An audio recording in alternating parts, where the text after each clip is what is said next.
uh-oh, your boy Jimmy Kimmel. I just like they prophesy. They get on there and go, what if I get kicked off the show? Ha ha ha. They can't do nothing to me. That's what he said. You remember what he said? Now he off the show. We hit some new lows over the weekend with the MAGA gang desperately trying to characterize this kid who murdered Charlie Kirk as anything other than one of them and doing everything they can to score political points from it. In between the finger pointing, there was grieving. On Friday, the White House flew the flags at half-staff, which got some criticism. But on a human level, you can see how hard the president is taking this. My condolences on the loss of your friend Charlie Kirk. May I ask, sir, personally, how are you holding up over the last day and a half, sir? I think very good. And by the way, right there, you see all the trucks? They've just started construction of the new ballroom for the White House, which is something they've been trying to get, as you know, for about 150 years. And it's going to be a beauty. Yes. Okay. He's at the fourth stage of grief, construction.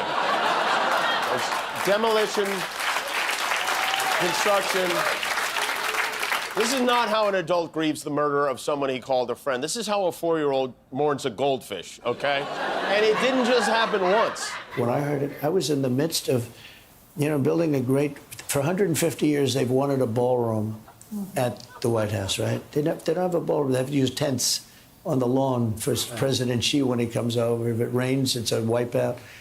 And so I was with the architects that would design. It's going to be incredible. And they came in, they said, Charlie Kirk is dead. I didn't know what they meant. I said, what do you mean dead? Charlie Kirk was shot. And they thought he was dead because it was so horrific, And I said, dead. And then we installed the most beautiful chandelier. Sconces you wouldn't believe. There's something wrong with them. There really is. I mean.